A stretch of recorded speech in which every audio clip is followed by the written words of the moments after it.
اور اپنے برے اعمال سے اللہ کی پناہ چاہتے ہیں۔ جس شخص کو اللہ تعالیٰ ہدایت دے اسے کوئی گمراہ کرنے والا نہیں، اور جسے وہ گمراہ کر دے اسے کوئی ہدایت دینے والا نہیں۔ اور میں گواہی دیتا ہوں کہ اللہ تعالیٰ کے سوا کوئی سچا معبود نہیں، وہ تنہا ہے، اس کا کوئی شریک نہیں۔ اور میں گواہی دیتا ہوں کہ ہمارے نبی محمد اس کے بندے اور رسول ہیں۔ بہت زیادہ درود و سلام نازل ہوں آپ پر، آپ کی آل اور صحابہ کرام پر۔ حمد و صلوات کے بعد اللہ کے بندو، اللہ سے ڈرو جس طرح اس سے ڈرنے کا حق ہے، اور خلوت و سرگوشی ہر حال میں اس کی نگرانی کا احساس اپنے دل میں رکھو۔ مسلمانوں، اللہ تعالیٰ نے یوم آخرت پر یقین کو ایمان کے ارکان میں سے ایک رکن قرار دیا ہے، اور اپنی کتاب میں ایسے دلائل و براہین ذکر کیے ہیں جن سے یوم آخرت پر یقین کرنا ضروری ہو جاتا ہے۔ ان دلائل و براہین میں اللہ سبحانہ و تعالیٰ کا کسی چیز کو عدم سے پہلی بار وجود بخشنے پر قادر ہونا، دنیا میں مردوں کو زندہ کرنا، جانوروں کو پیدا کرنے کی قدرت رکھنا، اور پانی برسا کر پیڑ پودوں کو نکالنا وغیرہ شامل ہیں۔ اور تمام انبیاء کرام بالاتفاق اپنی قوموں کے سامنے یوم آخرت کا ذکر کیا کرتے تھے۔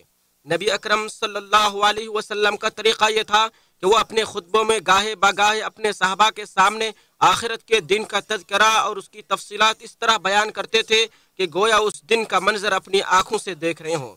ابن قیم رحمہ اللہ فرماتے ہیں کہ نبی صلی اللہ علیہ وسلم کے خطبے اللہ کی نعمتوں اور اس کے اوصاف کمال اور صفات حمیدہ پر حمد و ثنا، اسلام کے اصولوں کی تعلیم، جنت و جہنم اور یوم آخرت کا تذکرہ، تقوی الہی کا حکم، رب کی ناراضگی کی وجوہات اور رضامندی کے اسباب پر مشتمل ہوا کرتے تھے۔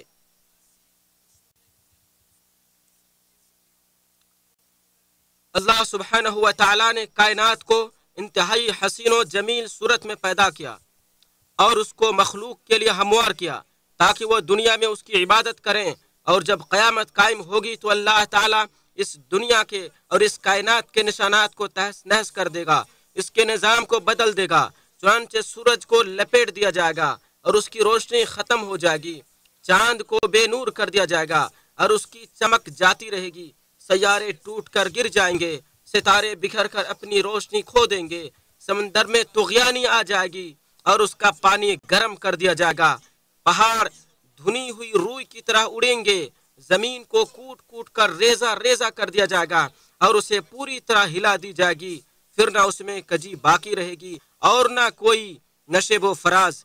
زمین کو رب العالمین اپنے ہاتھوں سے اٹھا لے گا اور اپنے غلبے اور طاقت کا اظہار فرمائے گا، آسمان شک ہو جائے گا، اس کا رنگ و روپ بگڑ جائے گا اور اس کو رب کریم اپنے بائیں ہاتھ سے لپیٹ لے گا۔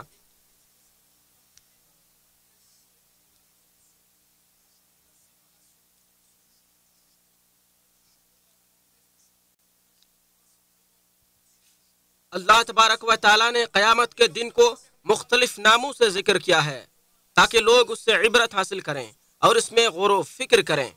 اس کے ناموں میں سے کچھ یہ ہیں: یوم الدین بدلے کا دن، یوم الفصل فیصلے کا دن، یوم الحساب حساب کا دن، یوم الحسرہ حسرت کا دن، یوم الجمع سب کے جمع اکٹھا ہونے کا دن، یوم البعث دوبارہ اٹھائے جانے کا دن۔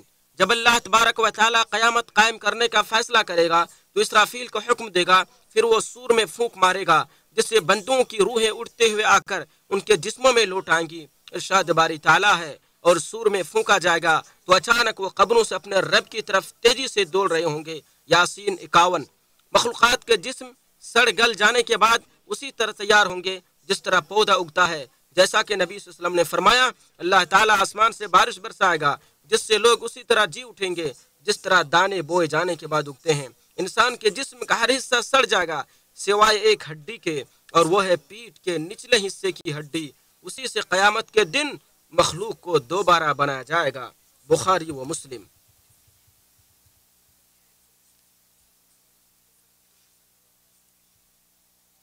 اللہ تبارک و تعالیٰ بندوں کے جسم، بال اور چمڑے کو دوبارہ اسی طرح پیدا کرے گا جس طرح سب کچھ اس دنیا میں تھا۔ ارشاد بار تعالیٰ ہے، جس طرح ہم نے پہلی پیدائش کی ابتدا کی اسی طرح ہم اسے لوٹائیں گے۔ الانبیاء 104۔ لوگ اپنی اپنی قبروں سے خوف زدہ ہو کر نکلیں گے۔ سب سے پہلے ہمارے نبی صلی اللہ علیہ وسلم اپنی قبر سے نکلیں گے۔ آپ نے فرمایا، میں قیامت کے دن بنی آدم کا سردار ہوں گا اور سب سے پہلے میری ہی قبر پھٹے گی۔ مسلم۔ اس دن لوگ ننگے پیر اور ننگے بدن ہوں گے۔ نبی صلی اللہ علیہ وسلم کا فرمان ہے، مخلوق میں سب سے پہلے ابراہیم علیہ السلام کو کپڑا پہنایا جائے گا۔ بخاری و مسلم۔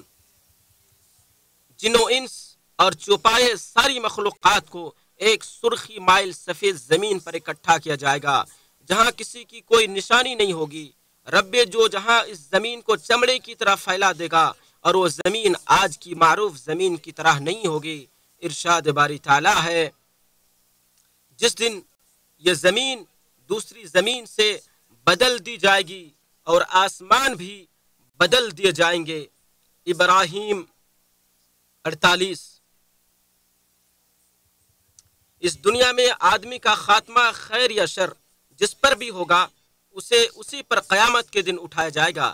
نبی صلی اللہ علیہ وسلم نے فرمایا، ہر انسان کو اسی پر دوبارہ اٹھایا جائے گا جس پر اس کی موت واقع ہوئی ہے۔ مسلم۔ بعض لوگوں کو ان کے اپنے عمل کی صورت میں اٹھایا جائے گا جس پر وہ اس دنیا میں قائم تھے اور جس کی سزا یا ثواب انہیں اسی دنیا میں مل گیا تھا۔ کچھ اہل ایمان ایسے ہوں گے جنہیں اللہ تعالیٰ اپنے سائے میں جگہ دے گا، اور اس دن اس کے سائے کے علاوہ کوئی سایہ نہیں ہوگا، جبکہ کافر ذلت و رسوائی اور خوف و دہشت میں ہوں گے۔ ارشاد باری تعالیٰ ہے، جس دن وہ اپنی قبروں سے نکل کر اسی طرح دوڑے جا رہے ہوں گے جیسے اپنے بتوں کے استھانوں کی طرف دوڑ رہے ہوں۔ ان کی نگاہیں جھکی ہوں گی، ذلت ان پر چھا رہی ہوگی۔ المعارج 43-44۔ یہ وہ دن ہوگا جس دن مخلوقات کی نگاہیں پھٹی کی پھٹی رہ جائیں گی اور دل حلق کو آ جائیں گے۔ ارشاد باری تعالیٰ ہے، کئی دل اس دن خوف سے کانپ رہے ہوں گے، ان کی آنکھیں جھکی ہوئی ہوں گی۔ النازعات 8-9۔ سورج ان سے اتنا قریب آ جائے گا کہ اس کی حرارت و گرمی سے پریشان ہوں گے اور اپنے اپنے اعمال کے بقدر پسینے میں شرابار ہوں گے، جس سے ان کی پریشانیاں مزید بڑھ جائیں گی۔ آپ نے فرمایا، قیامت کے دن لوگ پسینے میں شرابور ہوں گے اور حالت یہ ہو جائے گی کہ ان کا پسینہ زمین پر 70 ہاتھ تک پھیل جائے گا اور منہ تک پہنچ کر کانوں کو چھونے لگے گا۔ بخاری و مسلم۔ دوسری حدیث میں ہے، اور لوگوں کو ناقابل برداشت غم اور پریشانی لاحق ہوگی۔ بخاری و مسلم۔ جب لوگ دیر تک کھڑے کھڑے تھک جائیں گے اور اب مزید کھڑا رہنا ناقابل برداشت ہوگا، تو وہ کسی ایسے شخص کو طلب کریں گے جو رب دو جہاں کے پاس ان کی سفارش کرے، تاکہ اللہ ان کے پاس آئے اور ان کے درمیان فیصلہ کرے۔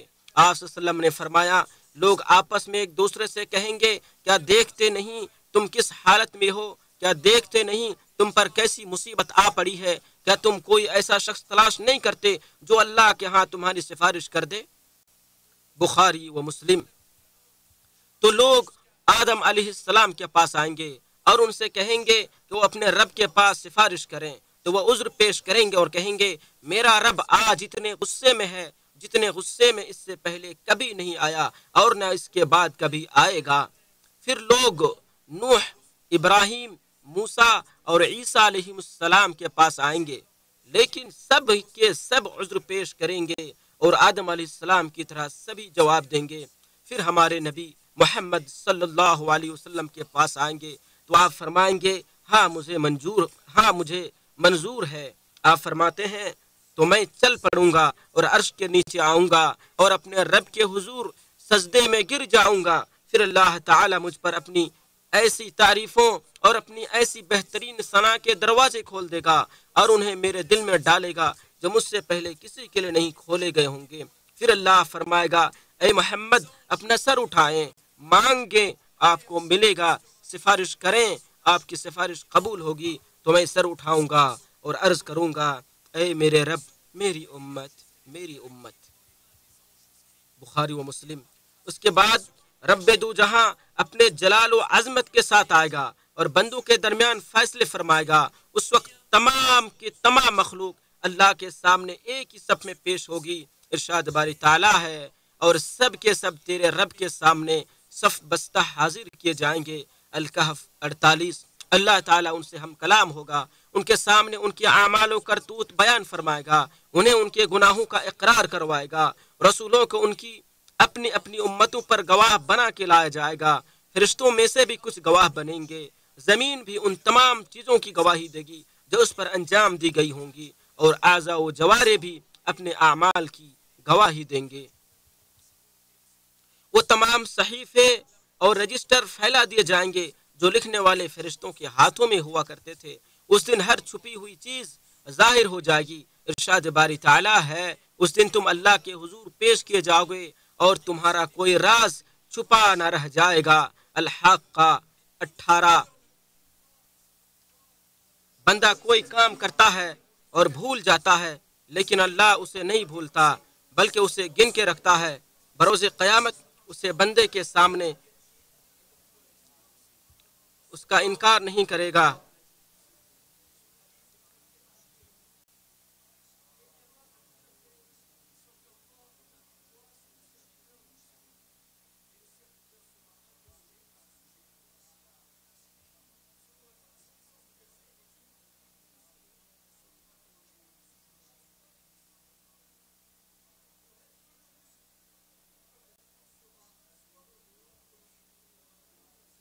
بندہ کوئی کام کرتا ہے اور بھول جاتا ہے، لیکن اللہ اسے نہیں بھولتا بلکہ اسے گن کے رکھتا ہے۔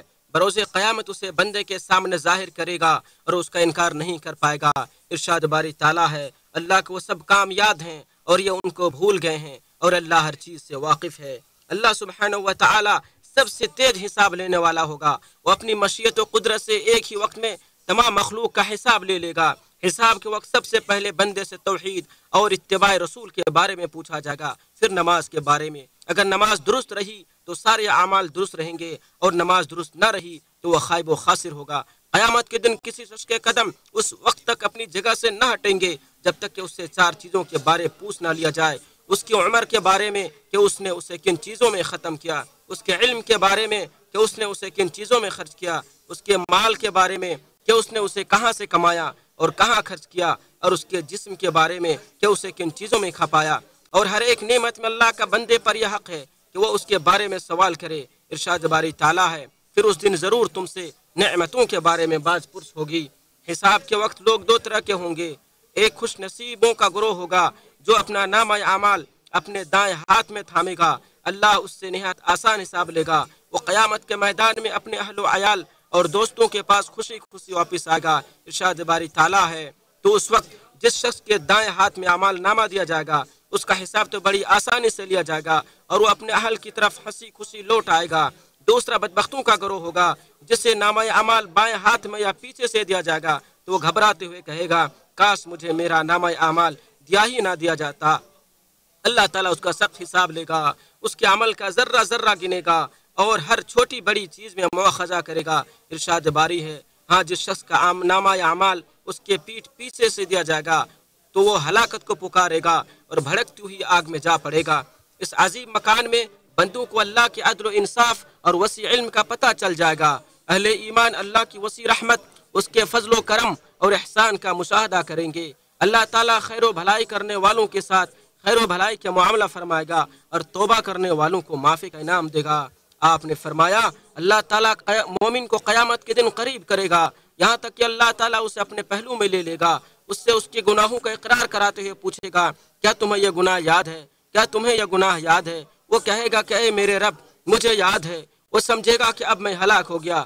اللہ تعالیٰ فرمائے گا، میں نے دنیا میں اس گناہ کے معاملے میں تیری ستر پوشی کی اور آج میں اسے تیرے لیے معاف کرتا ہوں۔ پھر اسے اس کی نیکیوں کا دفتر دے دیا جائے گا۔ اور جہاں تک کافروں اور منافقوں کی بات ہے تو وہ گواہان گواہی دیں گے، یہی لوگ تھے جو اپنے پروردگار پر جھوٹ باندھتے تھے، دیکھو ظالموں پر اللہ کی لعنت ہے۔ بخاری و مسلم۔ میزان قائم کی جائے گی تاکہ بندوں کے اعمال تولے جائیں، ان پر حجت قائم ہو جائے اور ان پر اللہ کا عدل و انصاف ظاہر ہو جائے۔ ارشاد باری تعالیٰ ہے، اور قیامت کے دن ایسے ترازو رکھیں گے جو عین انصاف ہوں گے، پھر کسی شخص پر کچھ ظلم نہ کیا جائے گا، اور اگر رائے کے ایک دانہ کے برابر عمل ہوگا تو ہم اسے لے آئیں گے اور ہم حساب لینے والے کافی ہیں۔ انبیاء 47۔ جس کی میزان بھاری ہوگی وہ کامیاب ہوگا اور نجات پا جائے گا، اور جس کی میزان ہلکی ہوگی وہ ہلاک ہو جائے گا۔ لوگ اس وزن میں اپنے اعمال اور دلوں کی درستی کے حساب سے الگ الگ اور مختلف ہوں گے۔ رسول اللہ صلی اللہ علیہ وسلم نے فرمایا، بروز قیامت موٹا فربا آدمی کو لایا جائے گا، اس کا اللہ کے ہاں ایک مچھر کے پر کے برابر وزن نہیں ہوگا۔ بخاری و مسلم۔ آخرت میں اللہ سبحانہ و تعالیٰ کے عدل کا ایک مظہر یہ ہوگا کہ وہ لوگوں کو آپس میں ایک دوسرے سے انتقام دلوائے گا، بس جو کسی پر ظلم کیا ہوگا اس سے قیامت کے میدان میں بدلہ دلوائے گا۔ آپ صلی اللہ علیہ وسلم نے فرمایا تمہیں روز قیامت حق والوں کے حق ضرور ادا کرنے ہوں گے، حتیٰ کہ بغیر سینگ والی بکری کو سینگ والی بکری سے بدلہ دلوایا جائے گا۔ مسلم۔ وہ آدمی ناکام ہوگا جس کی نیکیاں دوسروں کے لیے لے لی جائیں گی، حالانکہ وہ خود ان کا حد درجہ محتاج ہوگا۔ آپ صلی اللہ علیہ وسلم نے فرمایا جس نے اپنے بھائی کی عزت یا کسی اور شے میں حق تلفی کر رکھی ہو تو اسے چاہیے کہ وہ آج ہی اس سے بری ذمہ ہو جائے، اس سے پہلے کہ وہ دن آئے جب نہ دینار ہوں اور نہ درہم۔ اگر اس کی کچھ نیکیاں ہوں گی تو جتنی اس نے حق تلفی کی ہوگی اس قدر اس کی نیکیاں لے جائیں گی، اور اگر اس کی نیکیاں نہیں ہوں گی تو اس کے بھائی کی برائیوں کو لے کر اس کے کھاتے میں ڈال دیا جائے گا۔ بخاری۔ میدان محشر میں ایک بہت بڑا اور وسیع حوض ہوگا جو اللہ عز و جل ہمارے نبی صلی اللہ علیہ وسلم کو عطا کرے گا۔ اس میں جنت کے نہر کوثر سے 2 پرنالے بہیں گے۔ اس حوض کی لمبائی اور چوڑائی ایک مہینے کی مسافت کے برابر ہوگی۔ اس کا پانی دودھ سے زیادہ سفید اور شہد سے زیادہ میٹھا ہوگا۔ اس کی خوشبو مشک سے بڑھ کر ہوگی۔ اس میں پیالے آسمان کے ستاروں سے بھی زیادہ ہوں گے۔ جو انسان اس سے پیے گا کبھی پیاسا نہ ہوگا، اور حوض سے ایسے لوگوں کو روک دیا جائے گا جنہوں نے دین میں نئی نئی چیزیں ایجاد کی ہوں گی جن کی اجازت اللہ نے نہیں دی ہے۔ جب اللہ رب العالمین بندوں کے درمیان فیصلے سے فارغ ہو جائے گا تو لوگ میدان محشر سے جنت کی طرف یا جہنم کی طرف جانے لگیں گے۔ مومنوں اور منافقوں کو سامنے سے اور دائیں سے ان کے ایمان کے بقدر روشنی عطا کی جائے گی۔ دوزخ کے اوپر پل صراط قائم کیا جائے گا، وہ ایک پھسلنے اور گرنے کی جگہ ہے، وہاں قدم نہیں ٹھہر پائیں گے۔ لوگ اس پر اپنے اعمال کے حساب سے گزریں گے۔ مومن اس پر سے پلک جھپکنے میں بجلی کی سی تیزی سے، ہوا کی مانند، پرندے کی مانند اور تیز رفتار عمدہ گھوڑوں اور اونٹوں کی طرح گزر جائیں گے۔ اس پر درانتیاں، آنکڑے اور بڑے بڑے کانٹے ہوں گے جو لوگوں کو کھینچیں گے۔ ان میں سے بعض تو صحیح سلامت نجات پا جائیں گے، بعض زخمی تو ہوں گے لیکن بچ جائیں گے، اور بعض جہنم میں جا گریں گے۔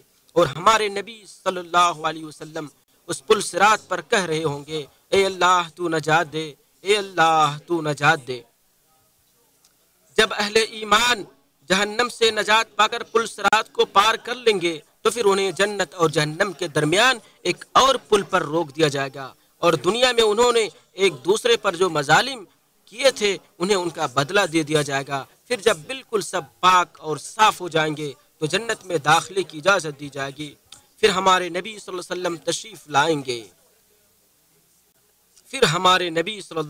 وسلم تشریف لائیں گے ان کے لیے جنت کا دروازہ کھولا جائے گا اور آپ ہی سب سے پہلے اس میں داخل ہوں گے، پھر آپ کی امت، پھر باقی امتیں داخل ہوں گی۔ آپ صلی اللہ علیہ وسلم نے فرمایا میں قیامت کے دن جنت کے دروازے پر آؤں گا اور دروازہ کھلواؤں گا۔ چوکیدار پوچھے گا تم کون ہو؟ میں کہوں گا محمد۔ وہ کہے گا آپ ہی کے واسطے مجھے حکم ہوا تھا کہ آپ سے پہلے کسی کے لیے دروازہ نہ کھولنا۔ مسلم۔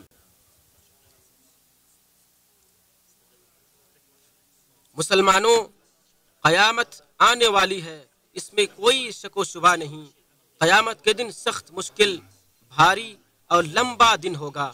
یکی بعد دیگرے پریشانی آتی جائے گی، اس کی ہولناکیوں سے بچوں کے بال تک سفید ہو جائیں گے۔ اللہ تعالیٰ نے اپنے نبی کو یہ حکم دیا ہے کہ وہ اپنی امت کو اس عظیم دن سے ڈرائے۔ ارشاد باری تعالیٰ ہے اور انہیں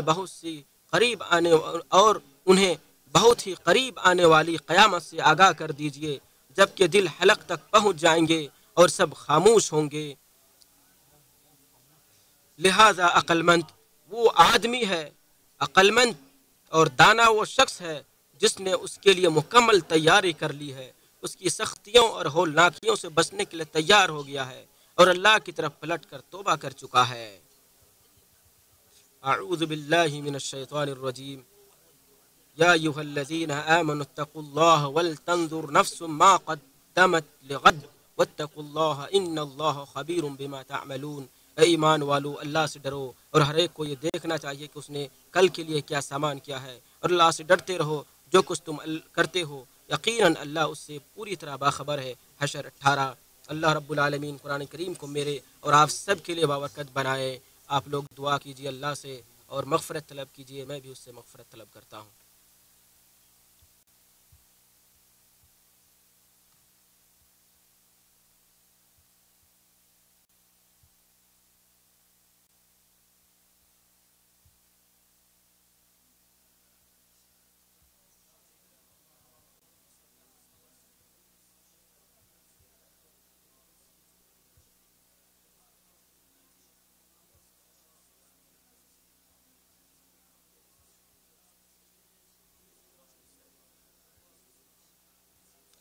تمام تعریفیں اللہ کے لیے ہیں، اس کے احسانات پر، اور ہر طرح کا شکر ہے اس کی توفیق اور انعامات پر۔ میں اللہ کی عظمت شان کا اعتراف کرتے ہوئے گواہی دیتا ہوں کہ اس کے علاوہ کوئی معبود برحق نہیں، وہ تنہا ہے، اس کا کوئی شریک نہیں، اور میں گواہی دیتا ہوں کہ محمد اس کے بندے اور رسول ہیں۔ بے شمار درود و سلام نازل ہوں آپ پر، آپ کی آل اور صحابہ کرام پر۔ مسلمانوں، آخرت کے دن کے بارے میں واقفیت حاصل کرنا ہر ایک مسلمان پر واجب ہے۔ قیامت کے بارے میں جس کا علم زیادہ ہوگا اس کے ایمان میں بھی اضافہ ہوگا۔ لوگوں کے لیے ضروری ہے کہ وہ ہر وقت اسے یاد کریں اور اس کے تقاضوں کے مطابق عمل کریں۔ انسان پر واجب ہے کہ آخرت کے بارے میں اتنا علم حاصل کرے جس سے کہ اس کا عقیدہ صحیح ہو اور قول و فعل میں درستی تک پہنچنے میں معاون و مددگار ہو۔ کامیاب وہ شخص ہے جسے اللہ کامیاب کر دے، اور ناکام وہ ہے جسے اللہ نفس کے سپرد کر دے۔ پھر جان لیجئے کہ اللہ تعالیٰ نے آپ کو اپنے نبی پر درود و سلام پڑھنے کا حکم دیا ہے۔ چنانچہ قرآن کریم میں ارشاد ہے، اللہ تعالیٰ اور اس کے فرشتے نبی پر درود بھیجتے ہیں۔ اے ایمان والو، تم بھی ان پر درود بھیجو اور خوب سلام بھی بھیجتے رہا کرو۔ اے اللہ، ہمارے نبی محمد صلی اللہ علیہ وسلم پر درود و سلام اور برکتیں نازل فرما۔ اے اللہ، خلفۂ راشدین ابو بکر، عمر، عثمان اور علی سے راضی ہو جا، جنہوں نے حق و انصاف کے ساتھ فیصلے کیے، بلکہ تمام صحابہ کرام سے راضی ہو جا، اور اپنے جود و کرم کی بارش برساتے ہوئے ان کے ساتھ ساتھ ہم سے بھی راضی ہو جا۔ اے سب سے زیادہ کرم کرنے والے، اے اللہ، اسلام اور مسلمانوں کو عزت و غلبہ عطا فرما، شرک اور مشرکوں کو ذلیل فرما، دشمنان دین کو تہس نہس کر دے۔ اے اللہ، اس ملک اور تمام اسلامی ممالک کو امن و امان اور خوشحالی کا گہوارہ بنا دے۔ اے اللہ، ہمارے امام اور ان کے ولی عہد کو اپنے پسندیدہ امور کی توفیق دے، نیکی و تقوی کے کاموں پر لگا دے، اور ان کے ذریعے اسلام اور مسلمانوں کو فائدہ پہنچا۔ اے سارے جہانوں کے پالنہار، اور تو مسلمانوں کے تمام حکمرانوں کو قرآن مجید پر عمل کرنے اور تیری شریعت کو نافذ کرنے کی توفیق عطا فرما۔ اے اللہ، اے اللہ تو بارش برسا، اے اللہ ہمیں بارش کی نعمت سے نواز، اے اللہ تو ہم پہ بارش برسا۔ اے اللہ، ہم نے اپنے اوپر ظلم کیا ہے، اگر تو ہمیں معاف نہ کرے گا تو کوئی دوسرا معاف نہیں کر سکتا۔ بے شک اللہ رب العالمین بھلائی کا، احسان کا اور قرابت داروں کو دینے کا حکم دیتا ہے، اور بے حیائی، برے کام اور سرکشی سے منع کرتا ہے۔ وہ تمہیں اس لیے نصیحت کرتا ہے کہ تم اسے قبول کرو اور یاد رکھے، اور اللہ جو عظمت و جلال والا ہے اسے یاد کرو، وہ تمہیں یاد کرے گا، اور اس کی نعمتوں پر اس کا شکر ادا کرو، وہ تمہیں اور زیادہ عطا کرے گا۔